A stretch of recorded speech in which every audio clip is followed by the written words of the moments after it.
Hey, good morning everybody, and welcome back to the channel. Well, just doing a few little chores around the property this morning. Beautiful day, nice and warm. Gonna get up to about 80 degrees today, and it looks like we're gonna catch some sun. So I'll show you a few things that I'm doing today.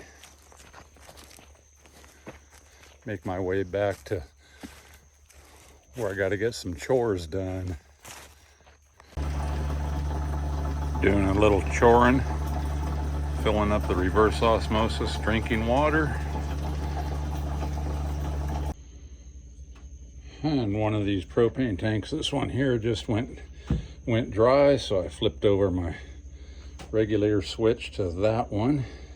Still use a little propane, and I'll show you how we do that. And those are what they call the 40 pounders. They hold about 8 gallons each, and I used to get about 3 weeks off of each tank, and that's when I was running a propane refrigerator, which has been a couple of years now since I switched over to electric, since I've got the solar to run an electric refrigerator. And now one of those lasts me about 3 months. So right there, 16 gallons worth of propane is 6 months worth of fuel for hot water and cooking. And this is how I deliver the hot water throughout the house. I only have it going to a few places, the shower, the kitchen sink, and this thing, I caught it on sale about 8 or 9 years ago for $100 on Amazon, just under $100 actually. And I thought, well, that's pretty cheap. I had a better top of the line in there before, and it failed after, I don't know, 6 or 7 years. And I went with the cheapest one I could find just to see what I could get by with, and this thing has never failed one time. It's got the automatic ignition, so it doesn't burn a constant pilot light, which my other one did. It ran a pilot light constantly. This one does not. It uses 2 D-cell batteries, and when you open up the hot water valve on any of your faucets, this thing kicks on immediately. It takes about a quart of water before the water gets hot coming out of the spigot, and this thing has worked like a champ. $100 all these years later, and believe it or not, I have never had to change the batteries. So now what I do is, like, when one of those propane tanks is empty, I can disconnect it on that regulator that I've got, and it doesn't bleed out the side that's disconnected. And the next time I run to town, I'll fill that empty tank up and bring it back. So every 3 months, I run another tank back here. And then when I bring it back, I know I'm good for, if I had to, for 6 months.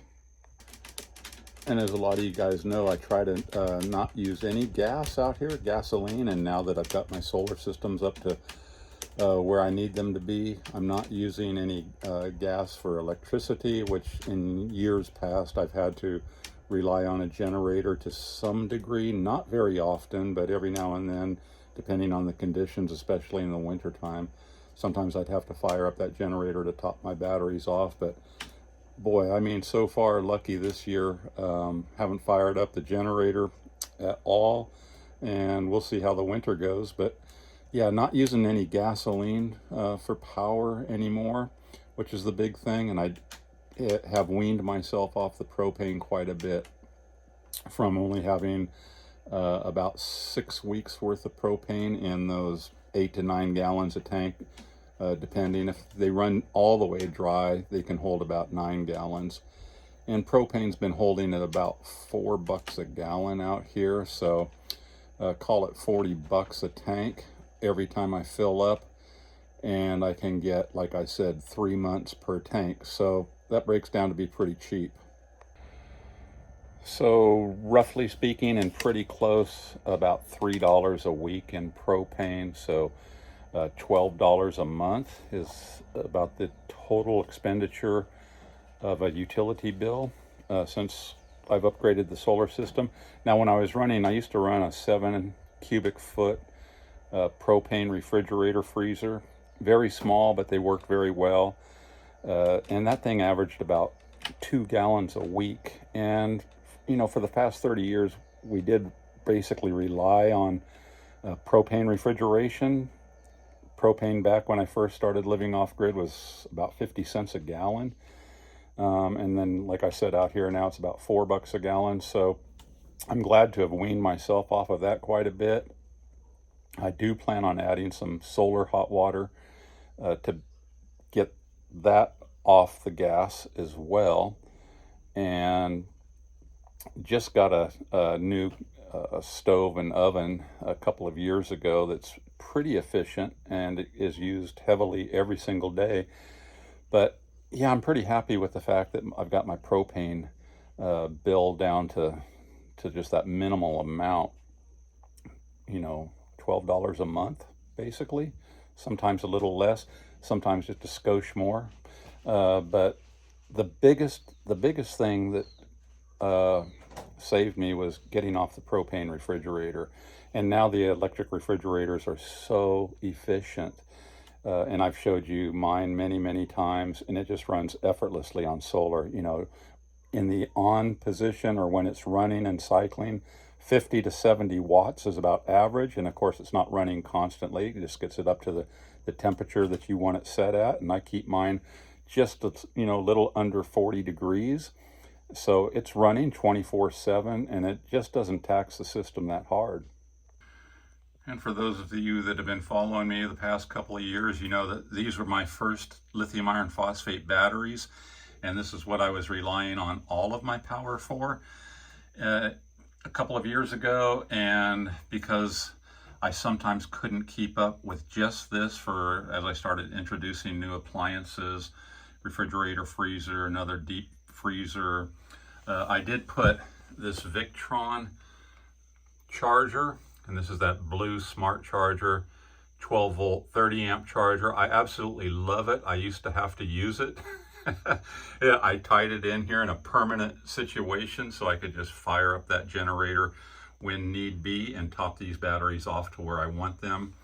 And I haven't used this in the longest time. Now I'm still glad that it's tied in here permanently because, you know, in a moment's notice, I can go fire up a generator, turn this on, and pump these babies up. But since I am running some extra systems now, haven't had to do that. And then I have some other portable chargers that I've showed you guys for some of those other systems that I don't have tied into a system permanently.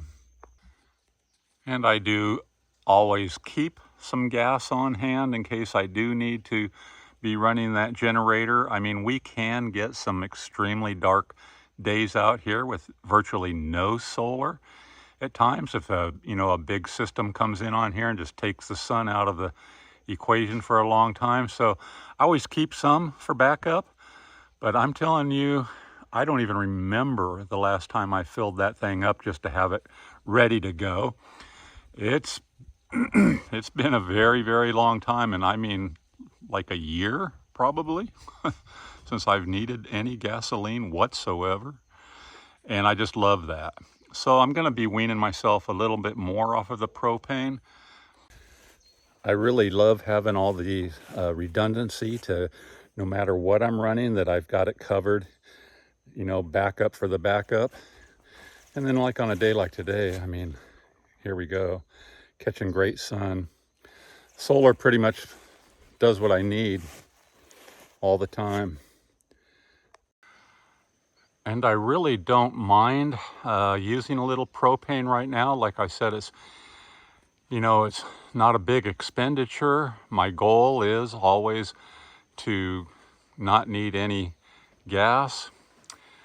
But since I still use the range oven and hot water, of course. And before when I first came out here, it's kind of funny, before I thought, well, I'm in the tropics now, I probably don't even need hot water. Well, you really do. When I first came out here, I was taking just solar showers, and I thought, well, that's just good enough. But yeah, it's not. It's still good to take a hot shower. So yeah, the older that I get, I mean, I'm trying to gear this place up for when I become an old man, that it's just completely self-sufficient, and every day take little steps towards that. But I'm pretty happy with a $12 a month utility bill. And I know I could take that down to zero, which I will do at some point, but I still don't mind hauling 8 or 9 gallons of propane back here every 3 months. I can still handle one of those, but I know maybe in the future I won't want to lift that because they are kind of heavy. So I'm always thinking about that too. That's the one thing that I didn't think about when I first moved out here was, what's it going to be like when I'm an old guy? So I'm getting there. And I do have some backup for that propane too, as I've showed you guys. I mean, I do have an induction cooktop. So, you know, I would still be able to cook, no problem, if there was an interruption in the supply chain getting propane out to the islands here, which could happen, of course. And I could just plug that into the solar system, and I've got plenty of electricity to where I could be cooking food, and I could also be heating water for taking a bath and shower and whatnot. So, I mean, I've got it covered completely with solar, but right now for some convenience, and I haven't, you know, like I said, got a solar hot water system yet. I'm going to rely on propane for at least the foreseeable future, but I'm okay with that. And as long as I have days like this with full sun coming in, everything's good. And then I've got, like I showed you guys, all the extra systems to where, you know, I don't have to rely on one system. So that's my chorin for the day. I've got the drinking water taken care of, 5 gallons of reverse osmosis, only took a few minutes to make. I've made the rounds on my systems. Everything's looking good. Next time I roll out of here, I am going to have to, like I said, bring a few gallons of propane back here. But other than that, it's always on my mind to stay off the gas. Yeah, beautiful day. All right, catch you guys later. Aloha. Yeah, beautiful.